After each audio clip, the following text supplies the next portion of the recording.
ನಮಸ್ತೆ ವೀಕ್ಷಕರೇ, ನಾನು ಡಾಕ್ಟರ್ ಸೌಮ್ಯಶ್ರೀ ಶರ್ಮಾ, ಸಸ್ಯ ಸಂಜೀವಿನಿ ಪಂಚಕರ್ಮ ಆಸ್ಪತ್ರೆ, ಅಶೋಕವನ, ಗೋಕರ್ಣ. ಇವತ್ತು ನಾವು ನಮ್ಮ ಬ್ರಹ್ಮಶ್ರೀ ದೈವರಥ ಗೋಶಾಲೆಯಲ್ಲಿದ್ದೇವೆ. ಇವಳು ಯೋಗಿನಿ. ಆಹಾ ಎಂತತ್ತ ಅಲ್ಲೆಂಥದ್ದೋ ನೋಡ್ಕೊಂಡು ಓಡಿ ಬಂದ್ವಂಗೆ ಕಾಣಿಸ್ತು ಅಲ್ಲವ. ನಮ್ಮನೆ ಓಡಿ ಬಂದ್ವಲ್ಲ. ಹೌದು, ಶ್ರೀರಾಮನ ಮಾತಾಡಿಸ್ಲಿಲ್ಲ ಅಂತಂದರೆ ಈಗ ಯೋಗಿನಿನೂ ಓಡಿಸ್ಬಿಡ್ತಾವ. ಹಾಗಾಗಿ ಶ್ರೀರಾಮನ ಮೊದಲು ಮಾತಾಡ್ಸ್ಕೊಳ್ಳೋ ಅಲ್ದಾ. ಶ್ರೀರಾಮ, ಯೋಗಿನಿ. ಇದು ನನ್ನ ಅಮ್ಮನ ಸೀರೆ. 30 ವರ್ಷ ಹಳೇದು ಗೊತ್ತಿದೆ ಶ್ರೀರಾಮ. 30 ವರ್ಷ ಹಳೆ ಸೀರೆ. ಇವತ್ತು ನೀ ಕಚ್ಚಿ ಹಾಳು ಮಾಡೋಲಕ್ಕಿಲ್ಲ.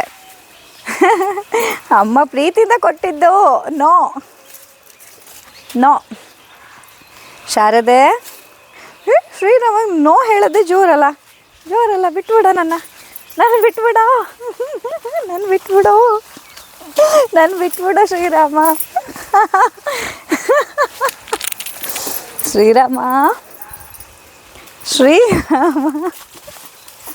ನನ್ನ ಸೀರೆ ಇವತ್ತು ಬಿಡ್ತಿಲ್ಲ ನೀನು.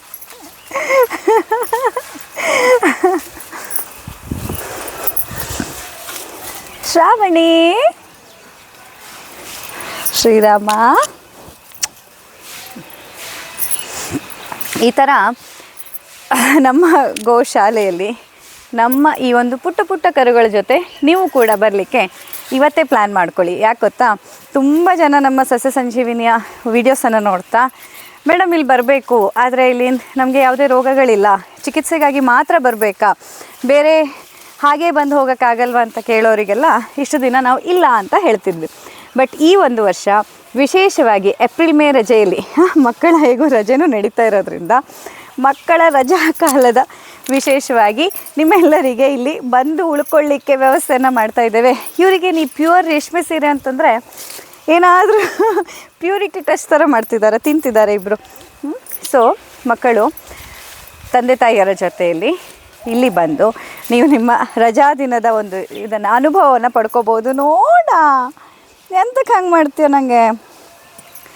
ಹಾಗಾಗಿ ಈ ಒಂದು ಏಪ್ರಿಲ್ ಹಾಗೂ ಮೇ ತಿಂಗಳು, ಏಪ್ರಿಲ್ 1ರಿಂದ ಮೇ ತಿಂಗಳ ಕೊನೆಯ ತನಕ ಕೂಡ ಸಸ್ಯ ಸಂಜೀವಿನಿಗೆ ಬಂದು ನೀವಿಲ್ಲಿ ನಮ್ಮ ಕರುಗಳ ಜೊತೆ ಸಮಯ ಕಳೆಯೋದಾಗಿರಬಹುದು, ನಾವು ನಮ್ಮ ಬೀಚ್ ಸ್ಟೇಯಲ್ಲಿ ಹೋಗುವಂಥದ್ದು, ರಿವರ್ ವಾಕ್ ಹೋಗೋದು, ಔಷಧಿ ಸಸ್ಯಗಳ ಬಗ್ಗೆ ತಿಳ್ಕೊಳ್ಳುವಂಥದ್ದು, ಗೋ ಸೇವೆಯನ್ನು ಮಾಡುವಂಥದ್ದು, ದೈವ ವ್ಯಾಪಾರ ಚಿಕಿತ್ಸೆ ಆದಂಥ ಈ ಪೂಜೆಯಲ್ಲಿ ನೀವು ಪಾಲ್ಗೊಳ್ಳುವಂಥದ್ದು, ಭಜನಾ ಕಾರ್ಯಕ್ರಮ, ಅಷ್ಟೇ ಅಲ್ಲದೆ ಔಷಧಿಯ ತಯಾರಿಕೆ, ವಿವಿಧ ಆಯುರ್ವೇದ ಪ್ರಿನ್ಸಿಪಲ್ಸ್ಗಳನ್ನು ಉಪಯೋಗಿಸಿಕೊಂಡು ಮಾಡಬಹುದಾದಂತಹ ಅಡಿಗೆ, ಬೇರೆ ಬೇರೆ ರೀತಿಯಲ್ಲಿ ಮಕ್ಕಳಿಗೂ ಹಿರಿಯರಿಗೂ ಅನುಕೂಲವಾಗುವಂತೆ ಆ್ಯಕ್ಟಿವಿಟೀಸನ್ನು ಪ್ಲ್ಯಾನ್ ಮಾಡಿದ್ದೀವಿ.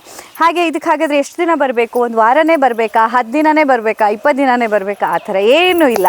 ಈ ಏಪ್ರಿಲ್ ಮೇ ರಜೆಯಲ್ಲಿ ನಿಮಗೆ ಯಾವಾಗ ಸಾಧ್ಯ ಆಗುತ್ತೋ ಆಗ ನಿಮ್ಮ ಹರಿದೋಗ್ತದೋ ರೇಷ್ಮೆ ಸೀರೆ.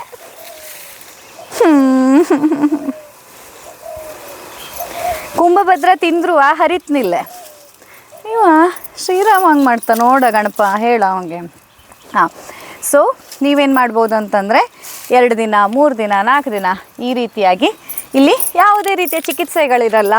ಅಂದರೆ ಚಿಕಿತ್ಸೆ ನಡೆಯೋರಿಗೆ ನಡೀತಾ ಇರುತ್ತೆ, ಆಸ್ಪತ್ರೆಯಿಂದ ಬಂದಾಗಿರಲ್ಲ, ಚಿಕಿತ್ಸೆಗಾಗಿ ಬಂದವರಿಗೆ ಚಿಕಿತ್ಸೆ ನಡೀತಾ ಇರುತ್ತೆ. ಬಟ್ ಅದರ ಹೊರತಾಗಿ ಕೂಡ ನಮ್ಮ ಈ ಒಂದು ಗಂಗಾವಳಿಯಲ್ಲಿ ಈ ಕಡಲ ತೀರದ ರೂಮ್ಸ್ಗಳು ಕೂಡ ಎಲ್ಲದೂ ರೆಡಿಯಾಗಿರೋದ್ರಿಂದ ನೀವಿಲ್ಲಿ ಬಂದು ಬೀಚಲ್ಲೂ ಸ್ಟೇ ಮಾಡ್ಬೋದು, ನಮ್ಮ ಸಸ್ಯ ಸಂಜೀವಿನಿಯಲ್ಲಿ ಸ್ಟೇ ಮಾಡ್ಬೋದು, ದೈವರಥ ಆಶ್ರಮದಲ್ಲಿ ಸ್ಟೇ ಮಾಡ್ಬೋದು. ಹಾಗೇ ನಮ್ಮ ಎಲ್ಲ ಚಟುವಟಿಕೆಗಳಲ್ಲಿ ಒಂದೊಂದು ಥರದ ಆ್ಯಕ್ಟಿವಿಟೀಸ್ಗಳಿರುತ್ತೆ. ಒಂದೊಂದು ದಿನ ನಾವು ಗುಡ್ಡದ ತುದಿಯಲ್ಲಿ ಟ್ರೆಕ್ಕಿಂಗ್ ಕೂಡ ಹೋಗುವಂಥದ್ದು. ಯಾಕಂತಂದರೆ ಬೆಟ್ಟದ ತಪ್ಪಲಿನಲ್ಲಿರುವಂತಹ ಒಂದು ಥಿಕ್ ಫಾರೆಸ್ಟ್ನ ಮಧ್ಯದಲ್ಲಿ ಕೂಡ ಸಸ್ಯ ಸಂಜೀವಿನಿಯ ಇನ್ನೊಂದು ಬ್ರ್ಯಾಂಚ್ ಓಪನ್ ಆಗ್ತಾ ಇದೆ. ಹಾಗೆ ಆ ಬ್ರ್ಯಾಂಚಿಗೆ ನಾವು ಹೋದಾಗ ಅಲ್ಲಿ ಟ್ರೆಕ್ ಕೂಡ ಮಾಡಬಹುದು. ಹೀಗೆ ಇಷ್ಟೊಂದು ವಿವಿಧವಾದಂತಹ ಆ್ಯಕ್ಟಿವಿಟೀಸ್ಗಳನ್ನು ವಿಶೇಷವಾಗಿ ಈ ಒಂದು ಬೇಸಿಗೆ ರಜಾ ವಿಶೇಷವಾಗಿ ನಾವು ಆರ್ಗನೈಸ್ ಮಾಡ್ತಾ ಇದ್ದೇವೆ. ಸೊ ನೀವು ಕೂಡ ಇವತ್ತೇ ಪ್ಲ್ಯಾನ್ ಮಾಡ್ಕೊಳ್ಳಿ. ನೀವೇನಾದರೂ ರಜೆಯಲ್ಲಿ ಬಂದು ಇಲ್ಲಿ 2 ದಿನ 3 ದಿನ 4 ದಿನ ಉಳಿಬೇಕು ಅನ್ನೋ ಪ್ಲ್ಯಾನಲ್ಲಿದ್ದರೆ ಮೋಸ್ಟ್ ವೆಲ್ಕಮ್. ಬಂದು ಹಾಗೆಯೇ ಹೌದು, ತರಕಾರಿ ತೋಟದ ಕೆಲಸ, ತರಕಾರಿ ತೋಟದ ಕೆಲಸ, ಗದ್ದೆ ಕೆಲಸ, ವೆಜಿಟೇಬಲ್ಸನ್ನು ಹಾರ್ವೆಸ್ಟ್ ಮಾಡುವಂಥದ್ದು, ಹಾಗೆ ಕೆಲವೊಂದು ಸಿಂಪಲ್ ರೆಸಿಪಿಗಳನ್ನು ಇಲ್ಲಿಯೇ ನೀವು ಕುಕಿಂಗ್ ಕ್ಲಾಸಸ್ಗಳು ಕೂಡ ಇರುತ್ತೆ. ಬೇರೆ ಬೇರೆ ಆ್ಯಕ್ಟಿವಿಟೀಸ್ಗಳು ಓವರಾಲ್ ಆಗಿ ನಿಮಗೆ ತುಂಬಾ ಇಷ್ಟ ಆಗುವಂಥ ಹಲವಾರು ಆ್ಯಕ್ಟಿವಿಟೀಸ್ಗಳಿರುತ್ತೆ. ನೀವೇನಾದರೂ ಈ ರಜದಲ್ಲಿ ನಿಮ್ಮ ಮಕ್ಕಳನ್ನು, ನಿಮ್ಮ ತಂದೆ ತಾಯಿಯರನ್ನು, ನಿಮ್ಮ ಫ್ರೆಂಡ್ಸ್ ಜೊತೆಯಲ್ಲಿ ಎಲ್ಲಾದರೂ ಹೋಗಬೇಕು, ವೆಕೇಷನ್ ತೊಗೋಬೇಕು ಅಂತ ಪ್ಲ್ಯಾನ್ ಮಾಡ್ತಾಯಿದ್ರೆ ಸಸ್ಯ ಸಂಜೀವಿನಿಯ ಒಂದು ಟ್ರಿಪ್ಪನ್ನು ಕೂಡ ಪ್ಲ್ಯಾನ್ ಮಾಡಿ 2 days 3 days 5 days ಯಾವ ರೀತಿ ಕೂಡ ಮಾಡ್ಬೋದು. ಚಿಕಿತ್ಸೆಗಾಗಿ ಬರುವವರು, ಚಿಕಿತ್ಸೆಗೋಸ್ಕರನೇ ಸಸ್ಯ ಸಂಜೀವಿನಿಗೆ ಬರುವವರು ಕನಿಷ್ಠ ಪಕ್ಷ ಒಂದು 5 ದಿನ 8 ದಿನ ಆದರೂ ಸಮಯ ಇಟ್ಕೊಳ್ಳಿ. ಹಾಗೆಯೇ ವಿಸಿಟ್ ಮಾಡಿ ಇದನ್ನೆಲ್ಲ ಎಕ್ಸ್ಪೀರಿಯೆನ್ಸ್ ಮಾಡಲಿಕ್ಕೆ ಅಂತ ಬರುವವರು ನೀವು 2 ದಿನ 3 ದಿನ 4 ದಿನ ಹೀಗೆ ನಿಮ್ಮ ಅನುಕೂಲಕ್ಕೆ ತಕ್ಕ ಹಾಗೆ ಬರುವಂತಹ ಪ್ಲ್ಯಾನನ್ನು ಮಾಡ್ಬೋದು. ಹಾಗೆ ಇಲ್ಲಿ ಬಂದಾಗ ಉಳ್ಕೊಳ್ಳಿಕ್ಕೆ ನಿಮಗೆ AC ಸ್ಟೇಗಳು ಇರುತ್ತೆ, ನಾನ್ AC ರೂಮ್ಸ್ಗಳು ಕೂಡ ಇರುತ್ತೆ. ಆಮೇಲೆ ಫುಡ್ ಅಂತೂ ಇಲ್ಲಿಯೇ ಬೆಳೆದು ತಯಾರಿಸಿದಂತಹ ಸಿಂಪಲ್ ಆದಂತಹ ಸಾವಯವವಾದಂತಹ ತರಕಾರಿಯಿಂದ ಮಾಡಿದಂತಹ ಅಡುಗೆಗಳಿರುತ್ತೆ. ಈ ನಮ್ಮ ಗೋಶಾಲೆಯಲ್ಲಿನ ಈ ಪುಟ್ಪುಟಾಣಿ ಮಕ್ಕಳುಗಳು, ಗೋಮಾತೆಯರು ಇವರೆಲ್ಲರ ಜೊತೆಯಲ್ಲಿ ನೀವು ಕೂಡ ನಿಮ್ಮ ಈ ಒಂದು ಬೇಸಿಗೆ ರಜೆಯಲ್ಲಿ ರಜಾದ ಮಜಾವನ್ನು ಮಾಡಬಹುದು ಅನ್ನುವಂಥ ಒಂದು ಅನೌನ್ಸ್ಮೆಂಟ್ನ ಜೊತೆಯಲ್ಲಿ ಇವತ್ತಿನ ಈ ಒಂದು ವಿಡಿಯೋವನ್ನು ಇಲ್ಲಿಗೆ ಮುಗಿಸ್ತಾ ಇದ್ದೇನೆ. ಈ ಮಾಹಿತಿ ಇಷ್ಟ ಆದಲ್ಲಿ ಹೆಚ್ಚಿನ ಜನರಿಗೆ ಇದನ್ನು ಶೇರ್ ಮಾಡಲಿಕ್ಕೆ ಮರಿಬೇಡಿ. ಅಷ್ಟೇ ಅಲ್ಲದೆ ನೀವು ನಮ್ಮ ಈ ಯೋಗಿನಿಗೆ, ನಮ್ಮ ಈ ಕುಂಭಭದ್ರಂಗೆ ಒಂದು ಲೈಕ್ ಕೊಡ್ತೀರಾ ಅಂತ ಭಾವಿಸ್ತೀನಿ. ಲೈಕ್ ಕೊಡಲಿಕ್ಕೆ ಮರಿಬೇಡಿ. ಯಾರ್ಯಾರು ನಮ್ಮ ಪೇಜನ್ನು ಅಥವಾ ಚಾನಲ್ನ ಫಸ್ಟ್ ಟೈಮ್ ನೋಡ್ತಾ ಇದ್ದೀರಾ, ಸಬ್ಸ್ಕ್ರೈಬ್ ಮಾಡ್ಕೊಳ್ಳಿಕ್ಕೆ ಕೂಡ ಮರಿಬೇಡಿ. ಇನ್ನಷ್ಟು ಹೆಚ್ಚಿನ ಗೋಶಾಲೆ ಹಾಗೂ ಆರೋಗ್ಯ ಸಂಬಂಧಿ ವಿಡಿಯೋದೊಂದಿಗೆ ಮತ್ತೆ ನಿಮ್ಮೆದುರು ಬರ್ತೇನೆ. ಅಲ್ಲಿಯ ತನಕ ನಮಸ್ಕಾರ.